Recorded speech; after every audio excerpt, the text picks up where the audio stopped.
오늘 하나님의 말씀 사사기서 2장 10절에서 13절입니다. 제가 한 절, 여러분이 한 절 큰 소리로 새기면서 한번 읽어보겠습니다. 제가 먼저 읽습니다. 그리고 그 세대 사람들도 모두 죽어 조상들에게로 돌아갔다. 그들이 죽은 뒤에 새로운 세대가 일어났는데 그들은 주님을 알지 못하고 주님께서 이스라엘을 돌보신 일도 알지 못하였다. 이스라엘 자손이 바알 신들을 섬겨 주님께서 시대에 악한 영혼을 쌓았으며 이집트 땅에서 그들을 이끌어내신 주님 조상의 하나님을 저버리고 주위의 백성들이 섬기는 다른 신들을 따르며 경배하여 주님을 진노하시게 하였다. 그들은 이렇게 주님을 저버리고 바알과 아스타롯을 섬겼다. 아멘. 옆에 분에게 한번 우리 오늘 말씀의 제목을 전해보겠습니다.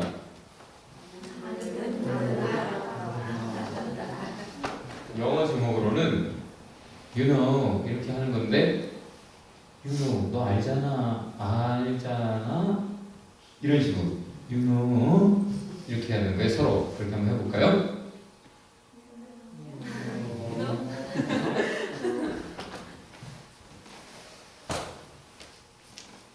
최근 우리 형제들 중에 4사람이 캠프를 다녀왔습니다.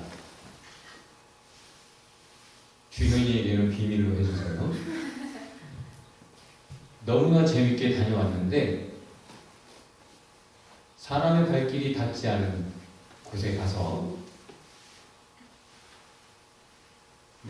다 일일이 말할 필요는 없겠죠. 너무 좋은 것들을 누리다 왔어요. 그런데 즐겁게 간 그곳에서도 약간의 의견 차이가 있는 순간들이 있었습니다. 특별히 물을 이 깨끗한 곳에서 끓여 먹으면 안전할 거야 라고 하는 사람들과 아니야 그래도 내가 준비해놓은 필터로 걸러서 물을 끓여 먹어야 돼 라고 주장하는 1인 캠프를 가기 위해 그렇다면 우리가 필요한 것이 무엇인가? 과거의 경험도 되살려볼 때 그리고 지금 이 시대에 오염된 세상을 볼 때 필터가 필요해 해서 아주 좋은 것을 저렴하게 잘 구했고 가지고 온 사람과 그냥 온 사람들 벌써 생각하는 것에 차이가 있지요. 필터가 없는 것도 아니고 있는데도 불구하고 그거 굳이 사용할 필요 없어 라고 이미 여론이 형성돼서 상당히 어려움을 겪고 있던 그 일인 아니야 그래도 써야 돼 하고 묵묵히 소신껏 일일이 다 물을 걸러서 냄비에 붓는 수고를 했다는 거죠. 갔다 와서까지 그냥 끓여 먹으면 되는데 그랬다고 말하는 사람들에게 그제서야 한마디 해발 1000m 이상이나 되는 이곳에서 물을 끓이게 되면 100도까지 올라가지 않을 수 있어. 그 말에 다른 의견을 가지고 있었던 사람들이 그러네? 라는 식의 침묵이 뒤따랐다는 거죠. 남보다 뭔가를 더 분명하게 생각했다는 거고 어떤 지식을 놓치지 않고 다른 사람들은 간과해버린 어떤 것을 기억하고 그것을 진지하게 고려해서 다들 동의해주지 않고 도와주지 않지만 일일이 또 기쁘게 그 수고를 했다라는 거죠. 참 뭔가 아는 것은 피곤한 일이기도 한 것 같아요. 그러나 만약에 배탈이 났다고 하면 그래서 그래 마음대로 해. 그리고 자기 것만 필터로 해서 먹고 혼자 안전했다 그러면 이야기는 훨씬 또 더 재밌어질 텐데. 그런데 오늘 본문에 보니까 여호수아와 그 하나님의 역사를 체험했던 사람들, 그래서 하나님을 알고 하나님의 구원 역사를 아는 세대가 다 죽고 그 다음 세대는 모르더라. 다 같이 모르더라. 모르는 세대가 일어났다라고 말을 하는데 여러분 몰랐을까요? 유대인들의 교육은 아주 어렸을 때부터 철저하게 가장인 아버지가 책임지고 가르칩니다. 회당에 가도 집에서도 자녀 교육을 제일 우선시해서 가장이 아버지가 자식과 더불어 계속 공부를 해요. 공부의 내용은 크게 세 가지로 얘기할 수 있어요. 하나님, 그리고 하나님의 법, 그 하나님과 함께 해온 역사. 다시 세 가지 뭐라고요? 살아보니까 그 삶 속에서 역사 속에서 하나님을 알게 되었고 그 하나님의 구원 역사, 은총의 역사, 더불어 죄의 역사 알게 되었고 그런 죄인에게 자기 백성 삼으신 우리에게 하나님이 어떻게 살아라 이렇게 살면 문제 없을 거야, 복 받을 거야, 잘 될 거야, 내가 너희와 함께 할 거야. 약속까지 주어진 그 법만 붙잡고 살면 된다 하는 거죠.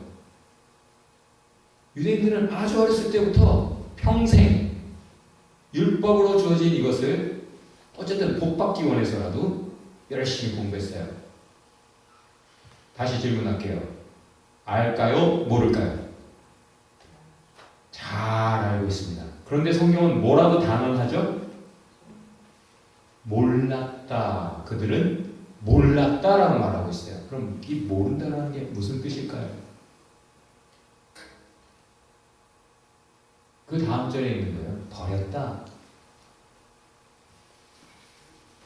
그들은 지식적으로는 알았지만 진정 아는 것이 아니었다.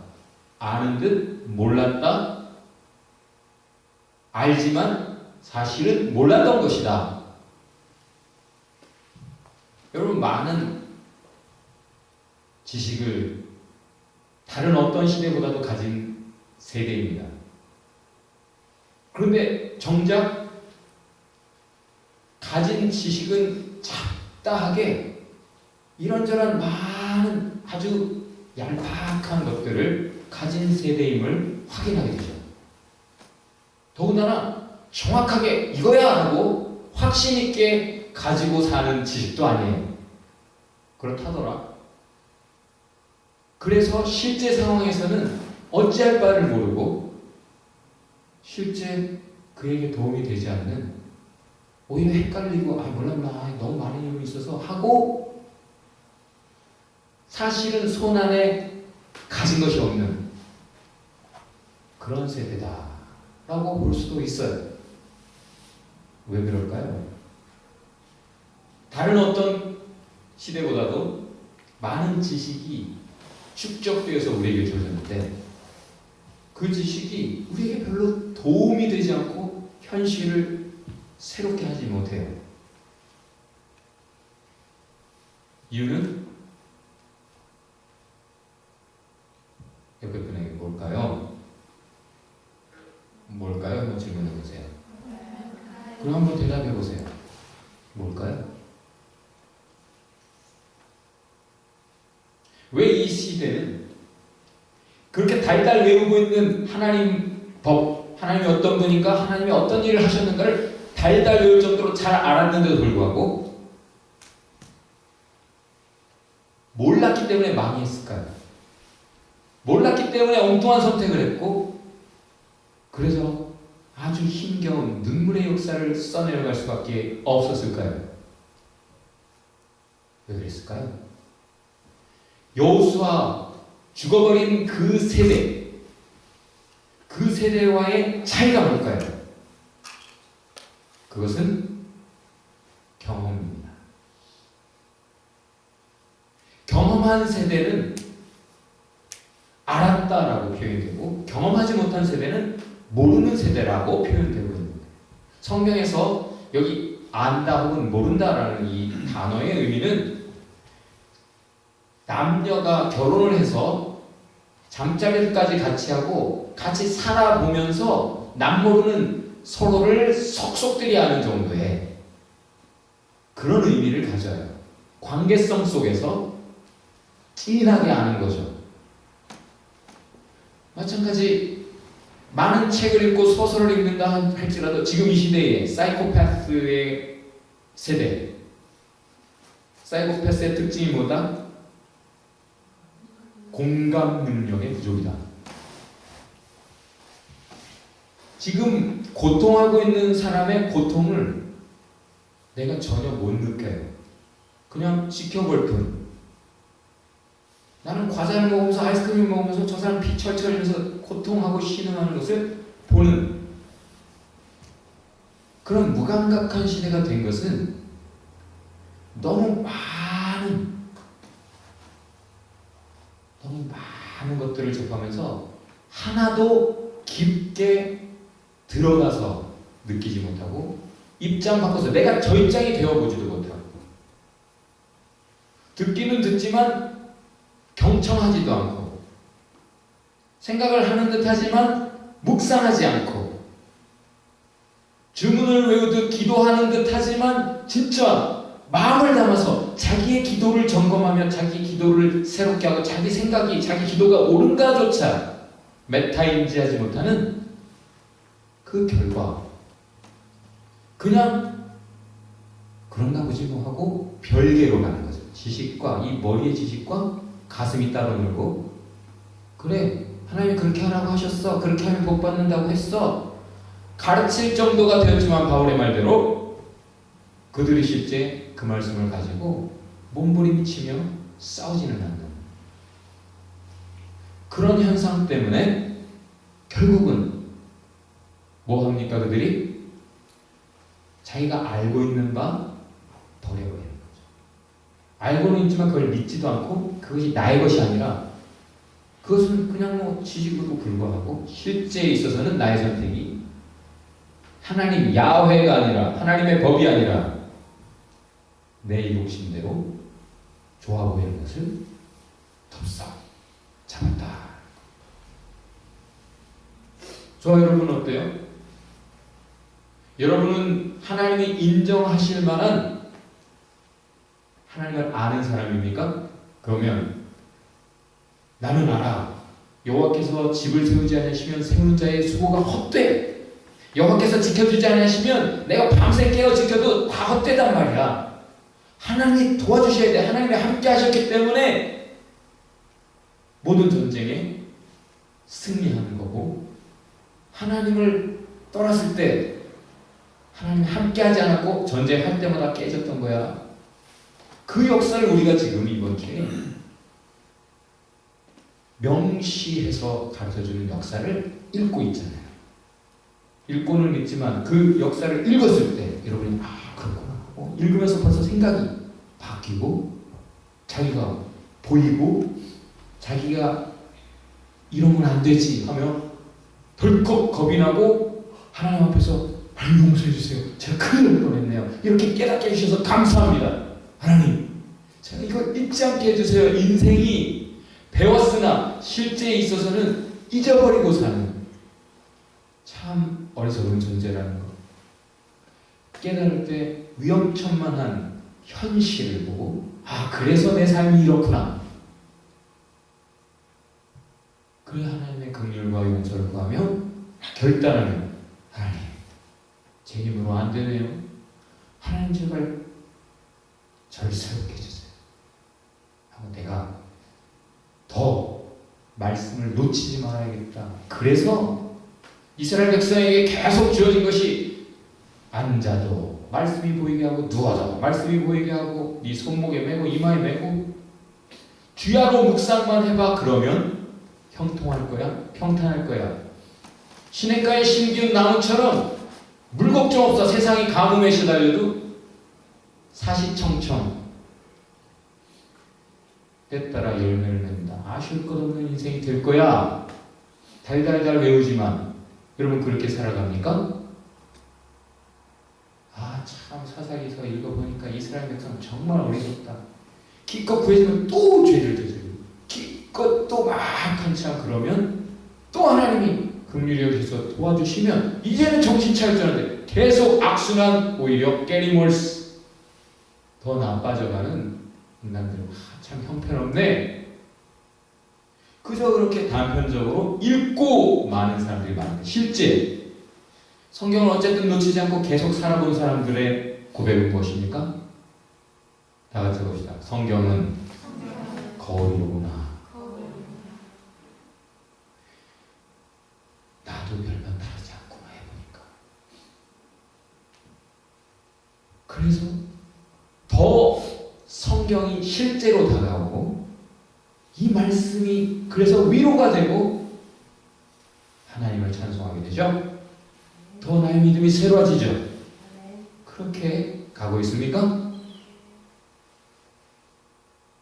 여호수아의 죽은 후에 그 다음 세대는 전쟁을 몰랐더라. 그래서 전쟁을 알게 하시더라. 여러분, 역사를 통해 간접 경험, 한 사람은 직접 경험을 덜 할 수 있어요. 그렇죠? 역사를 통해 교훈을 얻지 못하면 그 슬픈 역사를 반복하게 된다. 성경의 역사를 그대로 살아가는 인생이 많다라는 거죠. 아영이가 최근에 이렇게 물어보니까 페이스북을 안 한대요. 이유가 뭘까요? 메타인지의 기능. 아, 내가 페이스북을 하면 이 공부에 집중을 못하는구나. 내가 공부를 집중하기 위해서는 내가 페이스북을 아예 안 해야겠다. 극단적인 선택을 했는데 좀 하길 바라지만 어쨌든 자기 삶에 모니터링이 이루어졌고 무엇이 더 중요하기에 이것이 중요하다 하지만 나는 이것을 선택한다. 그 결단에서 좀 답답할지라도 그걸 하고 있단 말이죠. 지금 이 시대가 왜 깊게 제대로 들어가지 못합니까? 깊게 들어갈 때 내용을 왜 붙잡지 못합니까? 너무 많은 것을 해요. 너무 많은 것을 하고 싶어요. 심지어 나는 직업이 70몇 가지, 나의 소원, 나의 꿈은 다 이루어졌는데 70몇 가지였습니다. 이런 사람이 마이크를 잡고 강연을 하기도 하는 시대가 됐어요. 선택과 집중이 지혜라고 하는데 정말 아침에 일어나서 먼저 성경을 읽기로 선택하고 집중하고 삶이 하나님께 포커스돼서 이루어지는 모든 일을 신앙 중심으로 한다.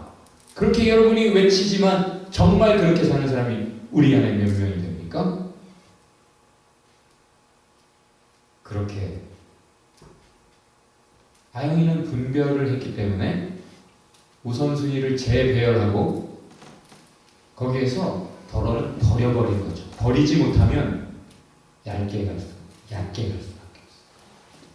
그리고 결국은 그것이 나에게 하나도 도움되지 않고 아주 얄팍한, 그래서 나의 삶에 진정 새로운 것도 없고 계속 뜬구름 잡다가 바빠 너무 바빠 그래서 못해 하다가 그냥 세월이 가버리는 거죠. 버렸습니다. 다른 것, 하나님 말고 다른 것을 선택했습니다. 하나님의 법 대신 자기의 법을 따로-가지고 하나님의 뜻이 아니라 자기의 소견대로 가다 보니까 하나님의 지혜가 아니라 얄팍한 자기의 잔꾀들이 결국은 삶을 망쳐버려서 전쟁을 치를 수밖에 없는 그런 역사를 만들어냈단 말이죠. 여러분, 전쟁 아이 북한하고 한번 붙어버리지 뭐. 그런 사람들이 실제 있어요.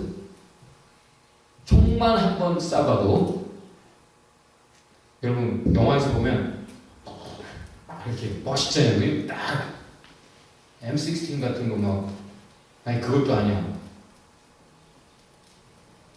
기관총을 막 들고 아놀드는 막 이렇게 하니까 아 재밌겠다 그런 줄 알았는데 실제 군대 가서 아 총을 나는 정말 많이 쏴봤거든요. 근데 첫 발 땡길 때 깜짝 놀랐어요. 완전히 다른 거예요. 실제는 전쟁하면 뭐가 있을까요? 주인공은 안 죽어? 아니요. 전쟁하면 분명히 누군가 죽는 거예요. 그리고 잃는 게 많은 거예요. 그래서 전쟁을 치러본 세대는 베트남 월남 파병 갔다 온 사람들은 그 후유증에 뭐 풍선 하나만 터져도 발작 현상을 일으켰다고 하잖아요. 이 세대가 전쟁을 경험한 후에야 정신이 바짝 들고 그때도 기도도 안 해. 왜 하나님이 그때 사사를 일으키셨어요? 그들이 잘못해서 그렇게 됐지만 그들이 신음하는 것을 그냥 지켜보지 못해서 하나님이 사사를 보내셨다. 그럼 사사들의 특징이 무엇인가? 여호수아가 죽은 후의 세대인데 그들의 특징, 공통점이 뭔지 아세요? 알더라. 다 몰라도 이 사사들은 이 한 시대의 한 인물 정도 온 예부터 시작해서 그들은 알더라는 거예요. 특별히 기도원 같은 경우 보면은 아니 하나님이 정말 우리와 함께 하신다면 어떻게 이런 현실이 있을 수 있단 말입니까? 하면서 답답해해요. 하나님을 아는 거지 하나님과 현실을 연결짓는 거예요. 하나님이 머릿속에만 존재하는 게 아니라 현실 속에서 그렇다면 하나님이 이렇게 역사가 있어야 되는 거 아닌가 하는 그런 연결짓는 그런 지혜가 있어서 답답해하고 현실에 만족하지 못하고 하나님께 하나님 어찌 하면서 탄식하는 마음이 있어서 하나님이 천사를 보내셨을 때에 그렇게 대답을 해요. 입다 같은 경우는 이웃나라가 쳐들어와가지고 억지로 어거지를 써가면서 야 니들 왜 그랬어 하면서 그러니까 야 무슨 역사 왜곡도 그렇게 하냐 하면서 역사를 보여요. 상대가 아무 말 못하게. 무슨 말입니까? 누가 하나님이 쓰시는 하나님의 사람이죠? 다들 관심 없는 하나님에 대해, 다들 잊어버린 하나님의 법에 대해, 다들 무시하는 하나님의 역사에 대해 주목하고 그것을 현실과 연결지어서 삶을 해석하고 살아가는 사람. 그 사람이 하나님 쓰시는 사람이에요.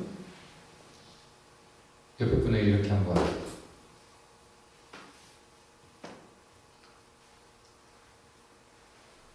질문해 봅시다. 아십니까? 연결 지으십니까?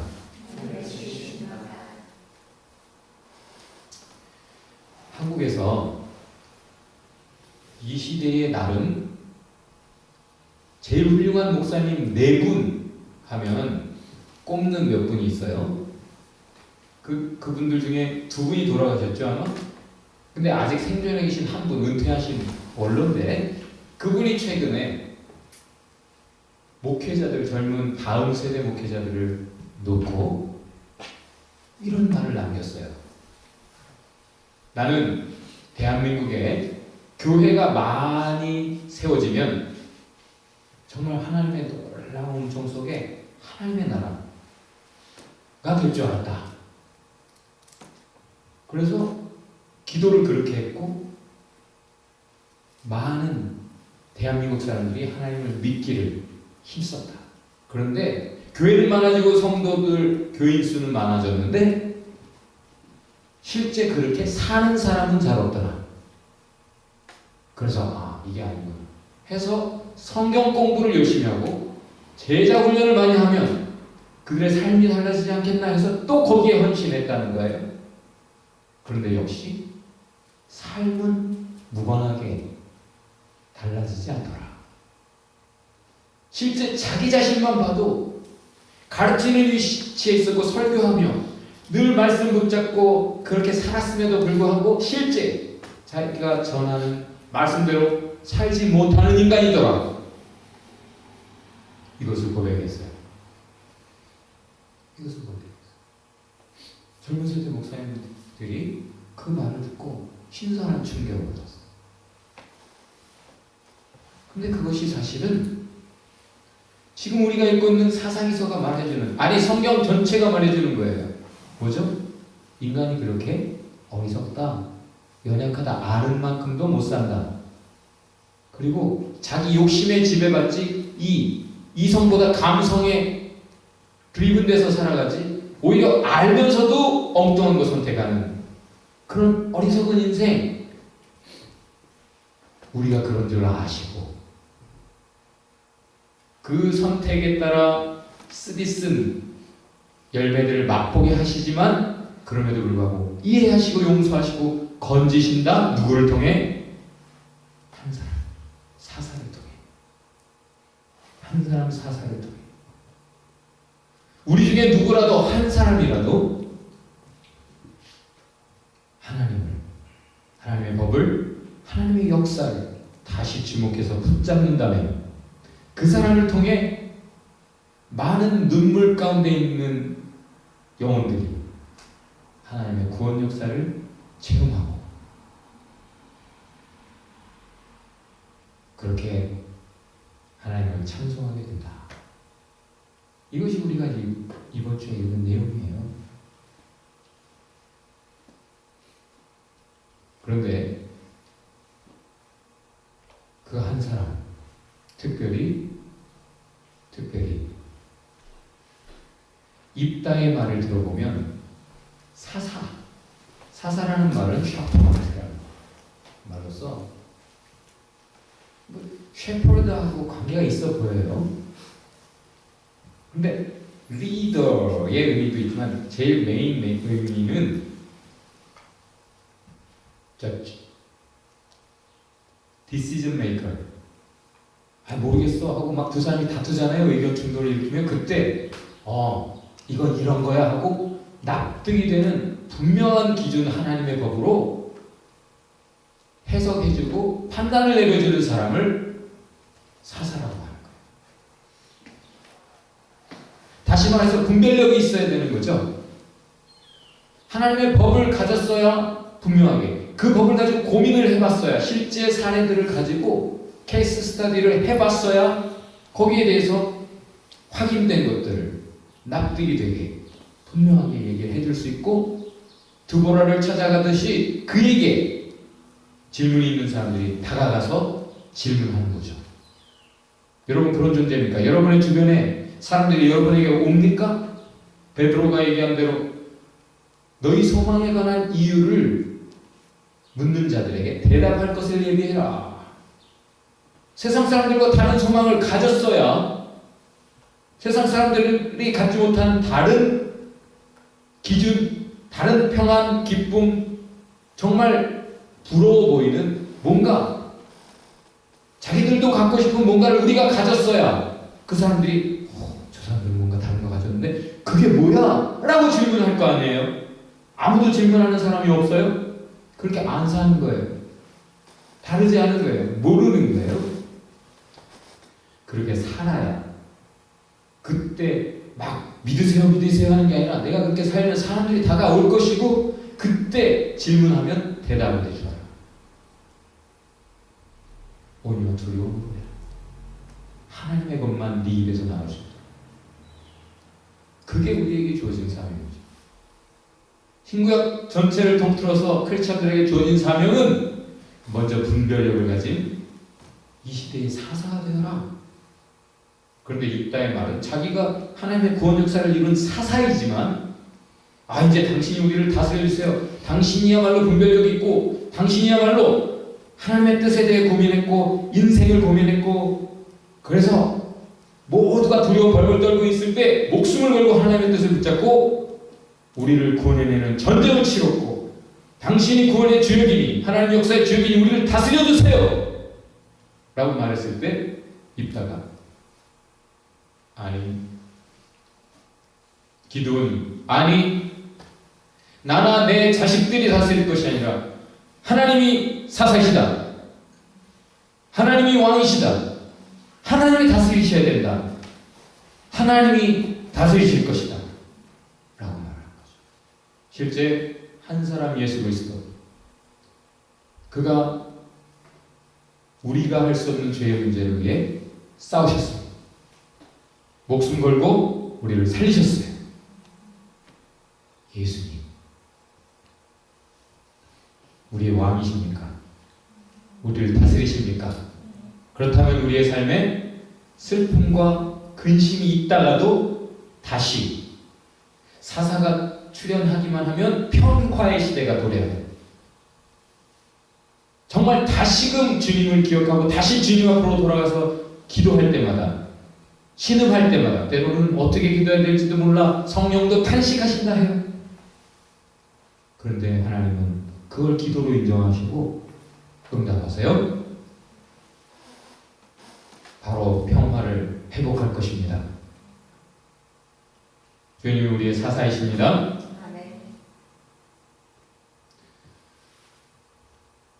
그리고 우리에게 너희도 너희 삶의 중심에서 이웃들 속에서 한 사람의 사사가 되어라 라고 말씀하시는 것 같지 않아요? 모두가 울고 있잖아요. 주변에서 얄팍하게 하나님을 버리고 다른 것을 선택해서 암흑의 시대로 더 세상이 썩어가고 있고 거짓에 폭력에 온갖 죄악에 가득한 암흑 시대를 이루어가고 있잖아요. 이 시대에 이 암흑 시대에 필요한 인물들이 바로 사사였습니다. 한 사람이라도 좋게 해요. 그 한 사람 우리는 사사기서를 읽으면 네가 좀 해볼 수 없겠냐 하시는 거죠.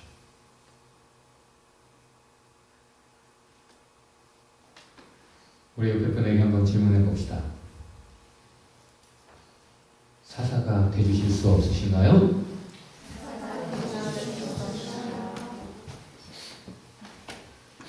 많은 크리스천들이 아는 듯 모르더라.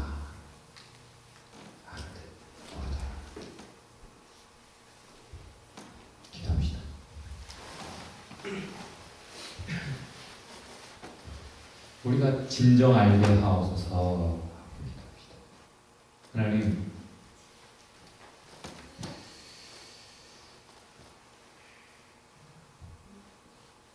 머리에 갇혀있는 하나님, 하나님의 법, 하나님의 역사가 아니게 하옵소서. 우리의 고민 속에, 우리의 기도 속에, 우리의 몸부림, 우리의 현실, 우리의 삶 속에 진정 살아있는 진리가, 힘 있는 진리가, 우리를 새롭게 하는 진리가 되게 하옵소서. 하나님, 우리를 더 껴쳐 주옵소서. 잊지 않고 기억하게 하옵소서. 우리 그렇게 한번